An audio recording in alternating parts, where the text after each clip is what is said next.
Hi, everyone. This is Susan Martin from Bauer Center for the Arts, and you're listening to Behind the Bauer podcast. Our show offers inspiring conversations, a fresh look at arts in our community, and provides spotlights on artists, performers, collaborative partners, educators, and organizations. We want to celebrate the universal expression of human experiences through arts, culture, and our community. Today, we're going to be talking with Linda Parker, who, along with her husband Ken, is the curator and founder of the Bedford Boys Tribute Center. The Bedford Boys Tribute Center is a nonprofit museum dedicated to the education and is the nation's largest and most comprehensive museum exclusively dedicated to furthering the legacies of all 38 Bedford boys.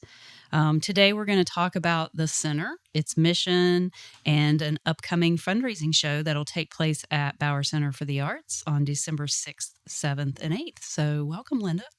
Well, thank you for having me. Yeah, absolutely. So let's start out a little bit by you introducing yourself and then tell our listeners what inspired the creation of the Tribute Center. Well, my husband, Ken, and I, we found out where the small southern town was that lost the most boys during World War II. Mm-hmm. And we reached out to them. We just felt they needed to be told a story. And so we started coming, and the more we got to meet the families and we learned more about the boys, we just felt this needed to be done. They needed to have their place to tell the stories, to honor their boys, their uncles, their fathers, their grandfathers, and it really made a difference. Mm-hmm. And so we moved here and did it. And where did you all move from? We were living in Oklahoma. Okay. Yeah. And kind of what inspired you to what inspired you all to research further and look more into this?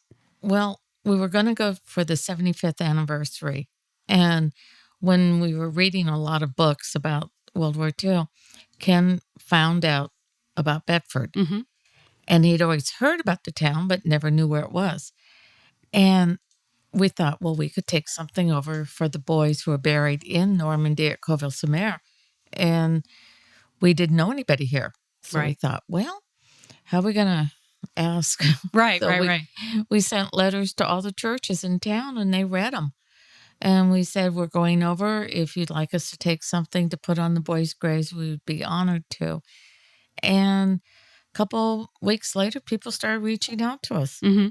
And that's how we started coming. Wow. And we just saw that this town, they finally wanted to talk about their boys. It's been way too long. Right. Yeah. So tell me and tell our listeners a little bit about what's most fulfilling for you about running the Tribute Center.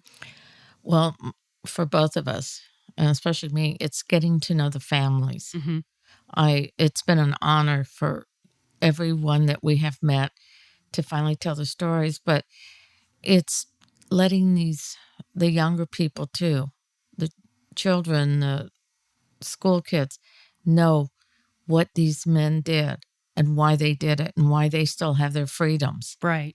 Because without them, they wouldn't. Right, absolutely. Tell our listeners that may not have visited the Tribute Center, what can they expect when they visit? What is included or available for them to see there? Well, we have many of the artifacts of all the Bedford boys. Right now, we have 10 of the Purple Hearts of the boys who were killed. Mm-hmm. We have some Purple Hearts of the boys who came home, too. But it's those little things that have been packed away for 80 years now. And a first grade report card of Captain Fellers, Mm-hmm. 103 years old. Amazing. These things have just been packed away. And just the stories and little things like the letters and pictures and knowing who their sweethearts were. Right. And so also, too, when they come in, they get a tour and they get to hear the stories about the boys. And we try to tell lighthearted stories, too. Mm-hmm. It's not just, the sad parts. Right. And there are a lot of sad parts, but just to get to know who they were. And I think I've been told this many times, I finally know who the Bedford boys are. Right. Yeah. It gives, I've attended, participated in activities there, taken the tour. And for me, it really helps to tie them into the community and who they were as members of the community, not just the fact that they were in the war, they perished, and or Mhm. it really does give you um, a, a closer look into their families and what they did here in our community and what they gave back and you know for this community. Oh, absolutely. And I think one of the things too, when people come through and they find out the boys, they were just part of this town. They were always around, and they joined the National Guard because it was money to help them, help the families. And when they got federalized, it was only to be for 1 year. Right. But after Pearl Harbor, everybody was in it. And after they went over to Europe, into England, they were there for 20 months. They never got to see those boys again. Right. Yeah. I find it interesting with a lot of the pieces that you all have. It does tell more of a story about what it looked like living here in Bedford during those days. I find it interesting, especially, the Bauer Center for the Arts plays a role in that, and that it was one of the churches that, originally that many of the boys and their families attended. Hmm. So it's interesting to see how that ties in with what else is available here in our community still. Pretty much everything. Mm-hmm. The boys went to many of the churches around here. One of the boys played the drums at the old movie theater, Mm-hmm. and he also left the back door unlocked for all the girls to come in too. And they had one of the boys, him and his brother ran the pool hall down the street. Right. And we have his dice that were on him that day when he was killed. They were in his pocket. Or just the young men who delivered newspapers, went to school down the street, Right. hung out at Green's drugstore. One of the boys, him and his wife met on a blind date at Green's drugstore. Yeah. It's amazing. Tell us a little bit about what you've had to learn. You were talking about, so many of the pieces that have been donated to the center by the families, and the age of them. What have you all had to learn in order to maintain those artifacts? And, I know a lot of things can age and. Hmm. Well, one thing too, even in the cases, they're lit, but they're low lit. Mm-hmm. And when people aren't around, we do keep the lights off. It does make a big difference. But these things, being that they've been packed away for so long, they look brand new. Mm-hmm. And that's been the biggest difference. Even blue ink still looks blue. Wow. That's what's amazing. Right. Yeah. There seems like so much nowadays would kind of fade away that you can't preserve it. True. Yeah. And some of the things too, when especially children come in, they don't know how to read cursive. Mm-hmm. And they're going, why isn't it printed? Right. Yeah. I totally understand that. Yeah.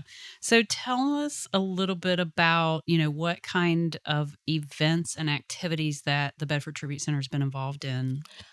Well, with our classroom and auditorium, which has been really good, last year we did two big things. We did a documentary about the Bedford Boys. It's about growing up in Bedford and the war, and about their families. They talked about what it was like after the war. Mm-hmm. The laughter was gone. Right. They just shut down. And then we did a video of the tour, and Ken talks about every single boy, gives an insight into them, what they did in this town.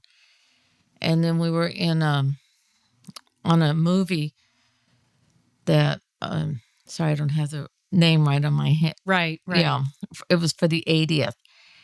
And then we've been doing a lot of other things there. But last September, we actually got to go to Bedford, Coville-sur-Mer Mm-hmm. in Normandy. And we got to spend a week there Mm-hmm. and get to meet the people in the town and get to know everything about Normandy and what the boys did. Right. And being out on that beach at low tide and you stand there and just look and see it. They didn't have a chance. Right. It was just unbelievable. Right. Yeah. So what other are there other organizations that you collaborate with here in our community? The school systems, you talk about being a center for education. Are they bringing youth in to? Yes. They bring in all the sixth graders, and they now are bringing in the ninth and 11th graders. Mhm. And that's been really good. The kids are wonderful, and I'm really glad to see how far they've learned about the war and about the boys and about their town. And also, we've been getting a lot of tours coming up from other schools. We just had 50 children from Danville. Mhm. And we've also been getting a lot of other groups coming in. Right. That's amazing. I think that it's just wonderful that you all, again, are educating, but also continuing that legacy so that Mm. future generations will be able to also share and pass that on. Oh, absolutely. It's so important. Yeah. I know with, we've lost a lot of those veterans and those family members from that era, and there are very few left. So it's extremely important to find others that are going to carry on those stories. Oh, absolutely. And a lot of the children that come through, they're related to Mhm. a lot of these Bedford boys. And we also do something else in the place. We have pictures. Anybody who lives in Bedford County and they had a loved one in World War II, they can bring their picture in. Right. This way we get to honor all the greatest generation. Right. Yeah. And some of the uniforms they've brought in, there's not even a moth hole in them. Hmm. I'm amazed and how tiny they are. Right. Oh, I know. I look back on my grandfathers and even my father, who served in the military, and some of their uniforms, and how they don't look small. They didn't look small to me as a child in person, but you look back on those uniforms, and those men were so small. They were. Yeah. And we just got a nurse's uniform in with the cape. Mm-hmm. It is amazing. And that was tiny. Whoa. So let's talk a little bit about what your kind of long-term vision for the Bedford Tribute Center is. Are there any upcoming projects or initiatives that you're excited about? Yes, we're expanding. We're moving into the back part of Green's Drugstore. We'll call it that. Mm-hmm. 108. We're taking everything from 102 and 104 and putting it into 108. It's bigger. There's more room. Mm-hmm. And it's going to work out so much better for the people coming in to see the artifacts, to take the tour. And then in the building next door, we now have our classroom and auditorium in there. And that's working out so much better because we've gotten flags from every who landed on each beach, and just more artifacts that are just amazing that are coming in. Right. And so do you all have special storage, or do you have a storage space where you keep artifacts that you're not currently showing or don't have space at this time, maybe? Yes, and we try to get everything out. Mm-hmm. And now that we have more room, pretty much everything will be out now. Right. There's a few things we haven't had the room to do, but now we will. If there's anybody that's listening that might be interested in donating something, how would they go about doing that? Just call us, come in. Okay. And we'd be more than happy to. All right. Because we were told, I'm going to interject something. The American Battle Monument Foundation, when we did the documentary, they immediately put it on their website because they use it for kids to do scholarships. Mm-hmm. And at different ages, not just for college, for high school too. And they told us this is like for every small town what it was like. Right. And that's what we really want to build on.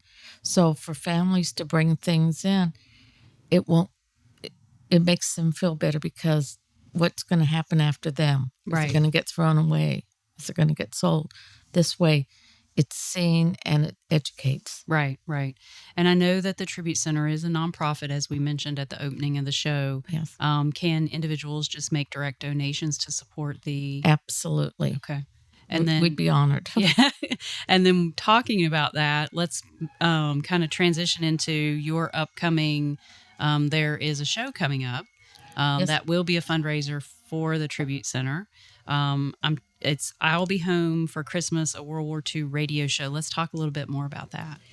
Well, we were approached by Janet Rose with BlackRock, and they wanted to put a show on, and they asked, could we would like to do this. We would like to donate the money to you. And we said, absolutely. Thank you. Yes. That's wonderful. And so I'm looking forward to seeing it. I don't know what they're doing yet. I have an idea, but Right. it's going to be an exciting show. Yeah, I'm unfortunately going to be out of town that weekend, but they are going to come in and rehearse prior to, so I'm hoping to catch the rehearsal. I think on that Thursday night. Right, yes. So for those not familiar with the show, it is going to take place at Bauer Center for the Arts, and there will be 3 shows. December 6th and 7th will both be evening shows, correct? At 6 p.m. At 6 p.m. And then Sunday, December 7th is a matinee at 2 o'clock. Correct. Okay. And then tickets and information, tell us a little bit more about what the tickets are and how folks can go about getting those. I believe on our website, well, I do know that on our website, it's listed on our calendar of events. So if you go to those dates, you can click on that and it will take you to the link on the website to purchase the tickets on the show's website. It's not on the Bauer Center website. We have a lot of calls, people that are looking for tickets and how to buy them. So if they go to our website and they click on the date on the calendar, then they can then click through from there to the site to purchase the tickets. I believe, and I'm not 100% sure, but I believe they're $20 in advance and $25 at the door. That is correct. Yeah. And do you think that if there's a point that it's a sellout audience, that you guys will have to notify the community that there won't be tickets available at the door? Probably. Yeah. I will say Bauer Center for the Arts can only host about 140 seated guests. So if you're interested in this show, I would recommend, as with any shows that we hold or that are hosted at the Bauer Center, we always recommend getting your tickets in advance. Yes. And they're going to put on a dynamite show. Yeah, like I said, and just speaking with Janet, and very excited about the show, and like I said, was disappointed that I'm not going to be here that weekend, but I'm looking forward to catching the rehearsals prior to. So, anything else that you'd like to share with our listeners about the Tribute Center? What are your hours? When can they come by and visit? We're open Monday through Saturday, 9 to 5, Sunday, 12 to 5, and we will be closed for a couple weeks, Christmas and New Year's, because we're making the big move and change into the other building. But we'll put that on our Facebook and our website, exactly those. And but we're there every day, and just call us, and we're more than happy to take you through. Right. Show you everything and tell you the stories. If someone has a group or a group of family members, would you recommend maybe calling in advance to schedule kind of a time to come in? Yes, that really does help. And especially because if you have a bigger group, we can accommodate you so much better that way. Right. Mm-hmm.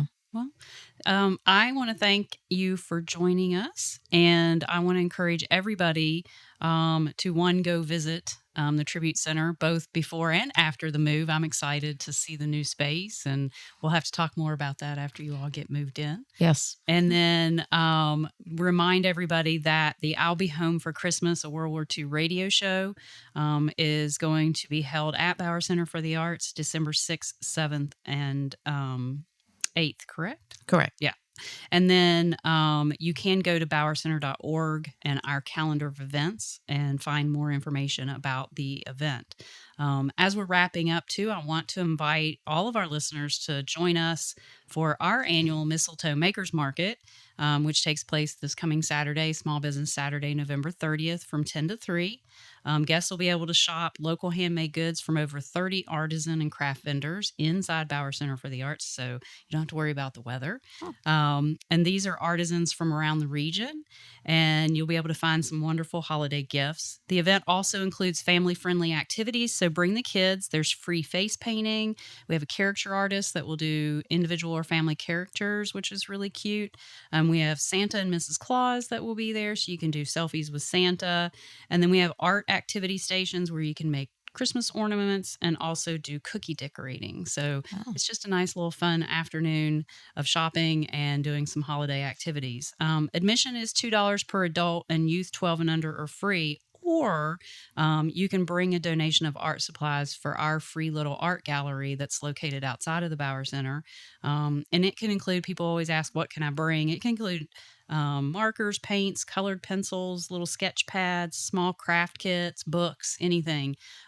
We make those available in our free little art library so that anybody in the community can walk by at any time and grab something out of there that they might want to take home and make something. We even have some folks that create stuff and bring it back and put it in the art library for somebody else to take something home. So That's it's wonderful. just a great sharing box that's art related, and all proceeds from the Mistletoe Makers Market support our free little art library. So come on out and check that out on Saturday and enjoy an afternoon shopping and bring the kids for some fun activities. So check out our website at bowercenter.org for more details on that event. And that's our final event of the year. We're kind of wrapping up, and we'll be excited to be launching some new things after the first of the year as well. But take a little break, and we also like to kind of clean up our space and kind of reorganize and get ready for the new year. So we're looking forward to that. So Linda, thank you again for joining me. Well, thank you so much for having me, and we really appreciate everything that you're doing to help us. And